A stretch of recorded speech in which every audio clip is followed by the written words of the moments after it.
Welcome to episode 11 Reality Podcast. I am your host, Ricky Valero. On today's episode, I'm going to be breaking down episodes 7, 8, and 9 of Love is Blind, season 7. I am very excited to talk about this batch of episodes because there is a lot of wild and crazy things that unfold. And I'll tell you what, if you guys watch these episodes already, you already know what to expect from this recap because I don't know. We go we go down a wild bad path here of craziness. But October 2nd, we saw the first 6 episodes. October 9th, we saw episodes 7, 8, and 9. And then October 16th, we're going to see episodes 10 and 11. And then October 23rd, we are going to get the finale. I have it on good authority that the reunion is being recorded on October the 13th. So because of that, we'll see some interesting casting things unfold. It'll be interesting to see if Leo and Brittany are the invited to the reunion. And then on top of that, it's going to be interesting to see what is said and not said, because again, after this episode, there's going to be a lot of stuff that we're going to want to hear from several different parties. But without further ado, let's go ahead and dive right into episode 7, 8, and 9 of Love is Blind, season 7. All right. We're still here in Cabo, right? I think we are. Yeah. And we're getting ready to pack up our things and head home here in just a little bit. Um, but our cliffhanger obviously was Tim and Alex, and let's talk about that. So our couple so far here are Ashley, Tyler, Garrett, Taylor, Steven, Monica, Tim and Alex, Nick and Hannah, and then Ramses and Marissa. So we are getting ready to leave Cabo here in just a little bit. We still have a little bit of um, mucking around here in Cabo before we head home, but we're getting ready to go into that phase where we meet some families and things get a little bit more serious about this. Our cliffhanger was Tim and Alex were fighting again off screen. And then we didn't see that, and we thought that maybe he'd leave. He said since she was willing to kind of listen to what he had to say, he's willing to explore this opportunity further. So these two are not breaking up as maybe we kind of maybe thought would go into this episode. But outside of that, we have Ashley and Tyler who are heading out on some camels. They both said they could see themselves getting married ASAP. They kind of start to unpack what the holidays look like, and it's something that I really like. I like watching these two. And a reminder, when we jump back into the when we jump back into the real world, I'll start talking about these couples and everything that happens in the episode as it with each couple, and we'll kind of couple it up a little bit. Garrett and Taylor make some custom figures. Hannah and Nick are bungee jumping of some sort. He does it with ease, and she was terrified but did it anyway. I love when we watch people kind of, tackle their fears and stuff like that. Monica and Steven. The big thing is he kind of talked about showering her with like flowers. Because he said flowers, she was expecting flowers. She kind of wants to be showered with that love and feel love. She doesn't want to sound materialistic, but wants to feel special. I don't find anything wrong with that. Sometimes you just got to surprise your woman with some flowers. Sometimes you got to surprise her with whatever she likes. And to say that you're going to do these things and not really follow up on it, I kind of I didn't understand. Do you know what I mean? And there's like this weird back and forth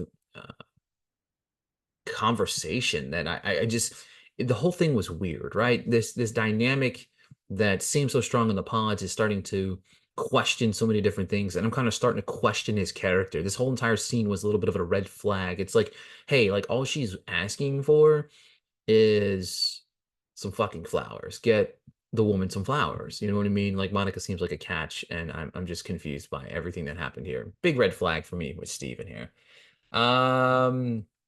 Let's see here. Tim says, let's start anew with Alex. Something happened. I just don't see this. I just don't foresee this happening, right? This will linger. He talked about how the conversation got rough and she said some things that he didn't think they could come back from. He seems like a laid back guy. Also seems like somebody that I'm not 100% sure what the hell's going on. I wish we would have saw the fight so that we can get a better perspective. I wish we knew what was said so that we can get a better perspective. Maybe not seeing the fight, and I can understand maybe why they're trying to get away from sharing these fights. Maybe it did happen off air. Maybe we didn't see it, but they were coming back from the party. So I don't know how we didn't see this, but maybe they're just being more diligent about the fights, or maybe some crazy stuff went down on these fights that they didn't want to show. I don't know. Let's see. Steven was so mad that Alex and Tyler got to ride Alex, right? Hang on a second here. Ashley, sorry, Ashley. Oh, God, I can't get those mixed up. Ashley and Tyler got to ride camels. I was pretty much dying laughing because he was so mad about it. Monica is mad at Steven. Garrett was having a moment and he was talking to him about it. And he tried to explain himself about the situation. And kind of Monica was acting a little bit weird about it. She kind of gets mad. He's talking too much again. He does ramble, right? Um, I will say this wasn't the perfect place to kind of handle things, I think. I just didn't love the dynamic here. I thought Monica didn't come off bad, but I just feel like there's a time and place, I think, to be critical of your significant other. I just don't think it's in front of everybody else. 21 days until our marriage. And again, here we go. This is going to break it off into couples. So the first couple we're going to talk about is Taylor and Garrett. These two are about to go over each other's social medias, and it was one of the funniest things that we've seen so far because every social media post he has basically is about fish, and he talked about that, and it was hilarious. They made fun of it. It was a cute little moment between these two. Again, I'm still not 100% sure about these two, but I did love this moment. And then he dropped a cheesy line and said, "You're the best catch of them all," which was cute, but kind of cheesy, but it is what it is. You know what I mean? They're on the way to Fredericksburg, his hometown, to meet his parents. His family's kind of low-key shocked because he doesn't wear his heart on his sleeve. Taylor's family doesn't want to participate in the show, but they want to meet Garrett. He talks about connecting with her in the pods and couldn't believe how they connected. His mom mentioned big life decisions so fast and doesn't want either one of them to get hurt. I did appreciate that it wasn't just focused on Garrett. It can be. It's her kid, right? You know what I mean? But she said, "I don't want either one of you to get hurt," which makes sense. And it does make sense, but it's not always like that. Everyone talks about the short amount of time, and this is the only time that they will get to meet her and know her as a person. Taylor says she loves him a lot, and they've been checking in day to day. I think Taylor really stood tall here. And I've said from the beginning that I thought Taylor was a catch, and watching her kind of navigate some of the negativity here, she just stood there and just knocked it out of the ballpark. Can't be more impressed with that moment. He comes over to her place. We get a little bit of a dynamic. Apparently, she wants to move to San Diego. His parents aren't thrilled about the idea of the moving. And this definitely feels like it could be an issue. He said he's willing to do it, but seems hesitant. The hesitancy is why I think this might not work out, or she may say no. And I say that not as a bad thing, but it's like you're uprooting your entire family or your entire life to move over for a woman. And if you are in love, go for it. More power to you.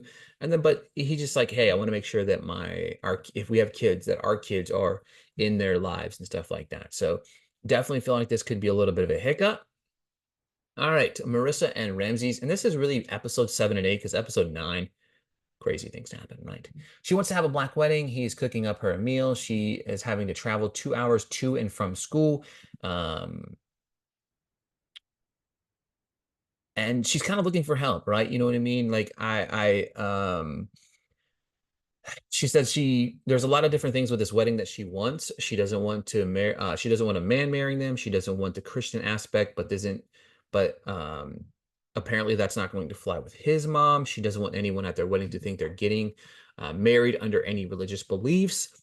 And that, you know what, there has to be that dynamic. These are conversations again that sometimes feel like they should have these in the pods, because in order to get to the next phase, there's certain things that you can't get past. And we see this with these two. One thing for sure is they were talking about watching a movie, and Ramsey said that they have to watch Past Lives, which means oh my God, I love this man. Past Lives is one of the greatest movies ever made. If you have not watched it, please watch it. She said, let's watch Barbie, which is another great movie. But Past Lives is amazing. So let me spin my film critic hat in here with you guys for just a few seconds. But all right, this is where things get heated for the couple that seemed untouchable to begin with outside of the first 6 episodes here. The military conversation gets heated. They are fighting about signing up for the military. He's so close-minded about this. He says, I don't, and she said, I don't think we understand what we're signing up for when we do it. She feels judged by him. And yes, I can concur and agree with that statement. She said, I support the troops and doesn't regret her time. To me, this is where things get weird with Ramses. Okay. I understand where he was coming from and his point of view, and there's nothing wrong with his point of view. However, you cannot be close minded to the idea of this, right? You have to open the door. You're literally engaged to a woman who was in the military, right? She doesn't stand for everything that the military did and or does, but doesn't mean she's not going to look back on her and reflect on her time inside the military so negatively, right? Veronica and Gina, Marissa's friends, are meeting Ramses. They ask if she goes back to the military, what would he do? And he said he would divorce her, which was interesting. Like, holy shit. Kids are brought up and her military background. There's just like a massive difference in the military background that I think is going to be a big hiccup. One of many hiccups that we're seeing with Ramses right away. Again, red flag here for me with him. Alex and Tim, he doesn't like cuddles. She is sad. So they're going to meet her family. She has her ring off because she wants him to ask her dad for her hand in marriage. Her dad, this guy was like not very overly enamored to meet Tim. He's not exactly overly enamored with the experiment, but it's important to them to it's important to her to for him to like him, or she won't move forward with the experiment. I mean, it's funny to me that she's like hiding this, but whatever. Tim's is such a good dude. I love him. He stood tall here. It was incredible. We see him have a one-on-one with Pops. He reads a little letter that he read to Alex about wanting to marry her. Like when he read it in the pods, very sweet. When he read it here, very sweet. It was just a overly sweet entire moment and made me cry. He says, we just met. Her dad was very, very receptive here. He said, we just met, but I believe in you and what you've written. Believe it came from the heart and accept you as my son. Like, cue the freaking tears. Like, it was just a sweet and somber moment. I loved it so much. Ashley and Tyler are power couple. These two are praying before bed. He got a little emotional. I love these two. These two are talking about the wedding. She said, how active do you want to be in the wedding? And he said, lots. And she said, you could be a co-counsel. And I died of hysterics. This was one of my favorite conversations when Tyler met Ashley's dad. Went really well. Tyler asked for his daughter's hand in marriage, and her dad was so sweet about it. But her dad said this: who am I to tell my daughter differently? She feels a certain way. He got a little bit emotional. He said, like, if she feels this way, I'm going to support her. If she gets heartbroken, I'm going to be there for her. But if she feels so passionately about this project, about this experiment, if she feels like this is the man that I'm supposed to be with, this is the man I'm going to marry, then you know what? Be supportive. That's all you can do in this entire experiment is be supportive.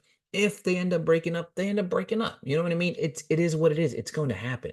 But be supportive along the way. Don't be so negative. Don't be so crazy about it. He did say, he said, this is my only daughter, so don't play, but tell him, Pops, I got a little girl, you know what I mean? So that conversation will probably come from me one day and I have to lay down the law. All right, Hannah and Nick are having a conversation. Hannah's dog is coming, and this should be interesting. She said, you are a person I have to tell to do things. She said, I'm younger and more mature than you. She said, you know, my way or the highway. I don't know. They go to Nick's house where we find out he's living with his parents. He tries to explain why it's all good and not embarrassing. It was funny because like I'm like, who are you trying to convince here? But after hearing the explanation, I'm like, I get it, right? You know what I mean? He had been tackling life of football and doing all these things, but now he's trying to get his life back together. So he kind of moved back into his parents to kind of get his shit together. There's nothing wrong with that. I don't understand. She kind of was judgmental of this. Growing up differently is one of the big things why. She said, I don't think I'm moving into your house. I'm not moving into your house. She said, I can't even believe like that would even be a suggestion. You know what I mean? Yeah, come and move in with me and my parents. You know what I mean?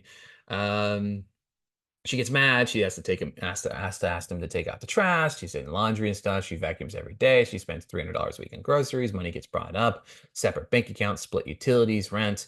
Apparently his parents pay his car insurance and his phone plan. Good for him. I mean, like, who cares?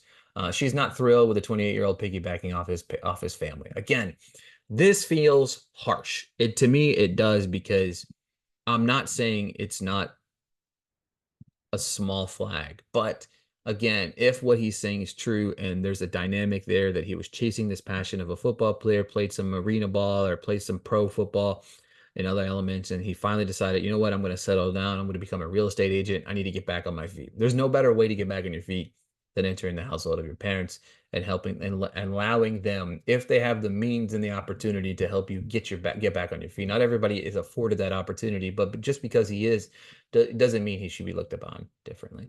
She feels like she wants a little bit more control, and he has adapted to that. And no matter how she feels, she needs to understand.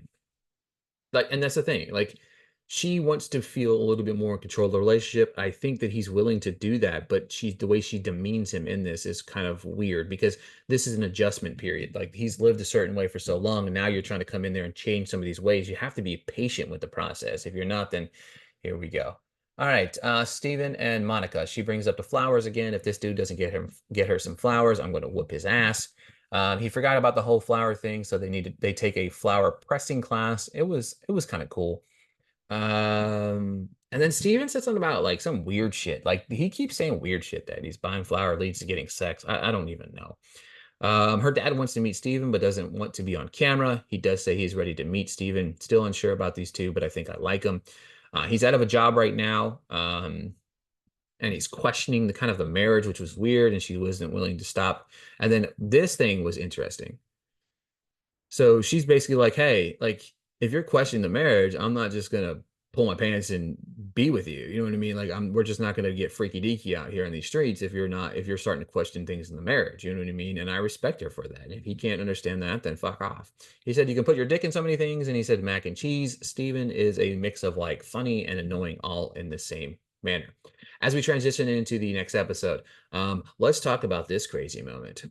We see Taylor and Monica on the couch together. Steven is missing. Something happened. Monica's sad. What the fuck is happening? Apparently, she read a bunch of text messages, some kinky text messages, and so forth from Steven to another girl. He said he was at a sleep test and he got super duper drunk and was texting some random girl some kinky stuff.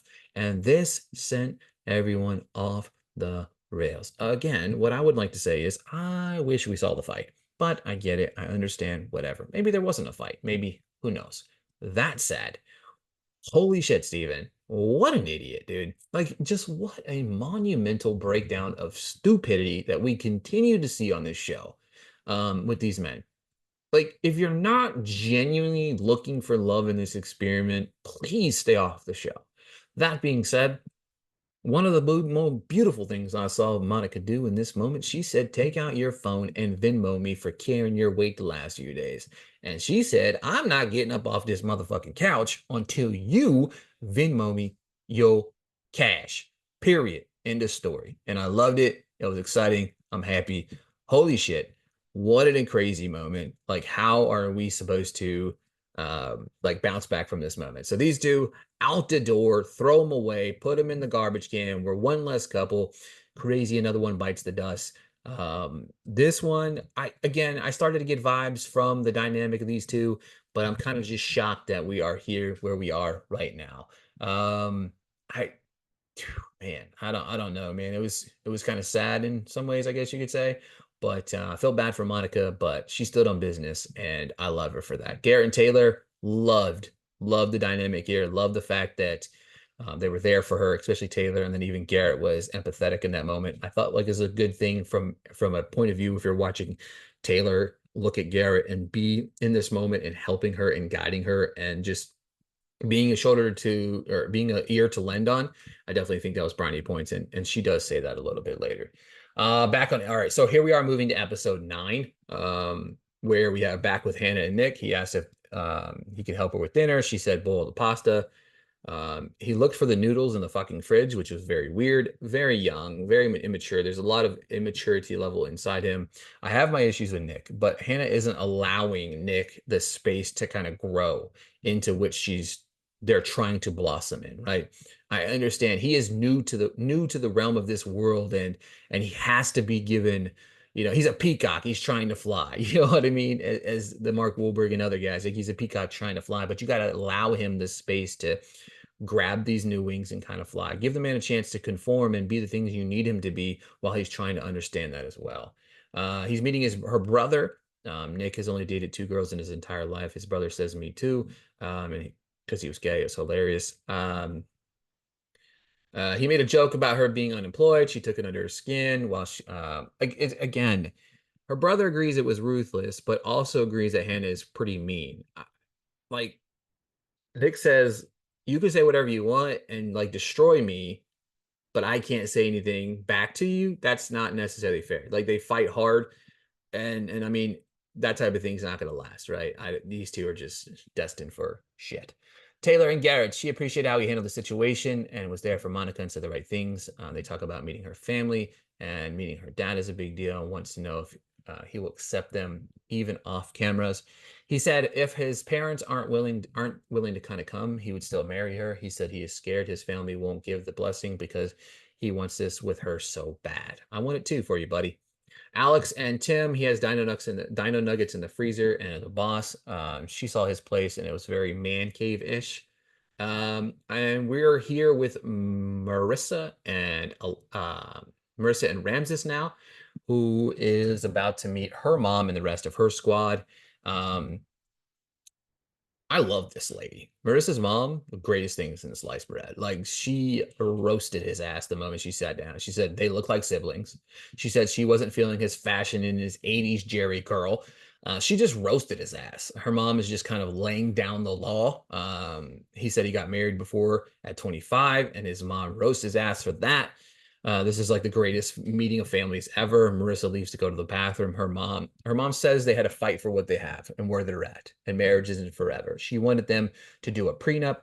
This is the thing. Right now, Marissa doesn't apparently. I guess she's going to law school. She's getting her shit figured out, and then of course after law school, you're making some bread and butter, right? You're making some cheddar, and she wants that cheddar to be built on the fact that it's hers. You know what I mean? When you come from nothing, you start to have something, you want to keep that something whenever, if in a situation where you get married and then you end up getting broken up, right? You want to have that there. Um, yeah, she said her whole family, her father, stepfather, they've all fucked her over. And he said he had no problem with the prenup, which I appreciated that. She said if she truly loves and cares about you, she isn't going through all this. She doesn't care. And then she doesn't care about anything outside the prenup. She said, I can't say I like you. I mean, she's a real one. She was a real one. Marissa comes back and says, if you don't do a prenup, you don't got my blessing. She said, you hurt my daughter, I will cut your balls off. Again, I love this woman. I love her. I love her. Lay down the law. You know what I mean? Lay down the fucking law. Hannah and Nick, he is meeting her family. They aren't grilling him, which is funny. Nick said whatever she says goes, and her dad says we know. Her mom said she can't stand chewing or chopping, so that's why your dad eats in the closet, which was a random comment, but it was kind of funny. I really like watched this and was like, I don't think Hannah's parents like Hannah. They kind of know what they got with her, and it's kind of funny. It was an okay meeting, I think. I think they kind of liked him, but yeah. Um, they are heading, Alex and Tim, they go to her place, and it looked like an episode of Hoarders. It was a complete and utter mess. Like, it was just wild. Garrett and Taylor, he's meeting her friends. The San Diego thing is brought up. Garrett said what he has with Taylor is special and is worth giving it all up. Man, this guy gets it. This was a home run. He knocked it out of the ballpark. Marissa and Ramsey are talking now. She asks how it went with her mom, and Marissa said she needs therapy. She said, you're going to say no at the altar. And he said, I feel great. Timeline for kids is brought up, more baby talk. And she said, the birth control situation is brought up. Ramses. You could have learned something from Johnny last year. She doesn't want to go back on birth control because there is some issues with it when she's on birth control. Understandable. We had this conversation, Johnny and Amy, last year. She wants to have condom sex. He doesn't feel exactly enamored by it because he said that it doesn't feel good for him. She said either condom sex or no condom sex. Like, then we run the risk of having babies. You tell me what you want to do in this situation. She said, I'm not going to go. She basically screamed, says, hey, I'm not going to go. I'm not going to be. She said, here's the, I'm not going to go on birth control. and we need to do what we need to do, but I need to have, and he said, we need to do what we need to do, but I need the sex to be enjoyable. What a fucking statement. Like every single step between these two, it gets worse and worse, right? Nick and Hannah, she's meeting his parents. This went about as expected. Her mom said they spoiled him, and Hannah admits that there's difference between their upbringing. Her mom said that Hannah exceeded her expectations, and then the dad loved her as well. And then they joke if things don't work out, she can move in with them. Funny as shit. Um, the craziness here, Ashley and Tyler.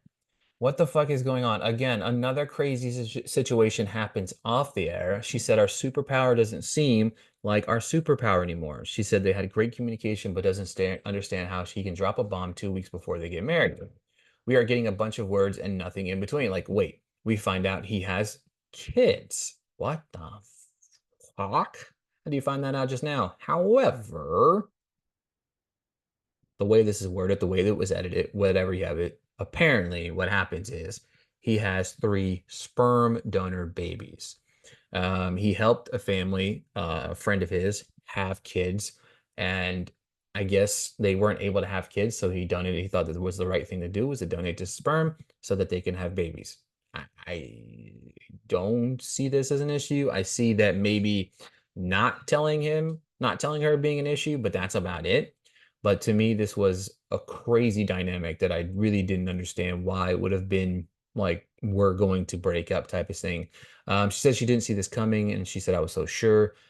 These dude, like it's just wild. Things are wild, and the episode we get a cliffhanger saying just please give me a chance.